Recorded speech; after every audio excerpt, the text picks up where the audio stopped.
mga kailong. At ito nga, meron tayong in-install na dashcam. Ayan, so ito rear view mirror dashcam siya. So itong rear view mirror dashcam, napakalinis ng ating installation. Ayan, napakamura lang yan, no? Yung mga gusto magpa-install, PM lang, check lang. Ayan, mura lang yan. Bali itong wire na ito para sa kanyang power ay nakapasok dito sa lining na to. Napakalinis, wala kang makikitang kahit ano, no? Tapos ito yung kanyang power cord.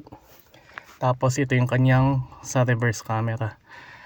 So as you can see, parang walang pinagbago. Yan, napakalinis. So check natin, no? Ayan, mag-automatic on siya.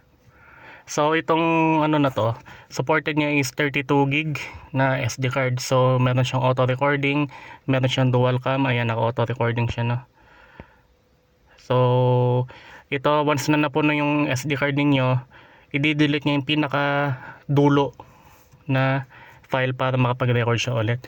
So ito, meron siyang dual mode, meron siyang front at sa back.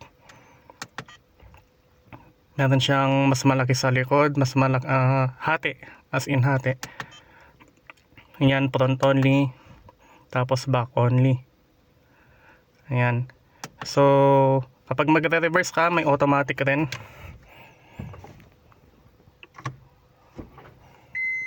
Ayan, no? Automatic siya, no? Listen natin sa reverse. Ayan. So yun nga, yun yung kanyang reverse. Automatic siyang mag ano dyan. Meron na ding mode na kasama dito sa kanyang center player, no? Sa Android CarPlay.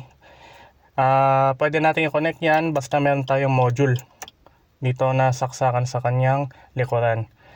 Ayan, pwedeng nandito kasi itong ating unit na to is wala tayong socket para ilagay dito sa ating head unit, Android head unit.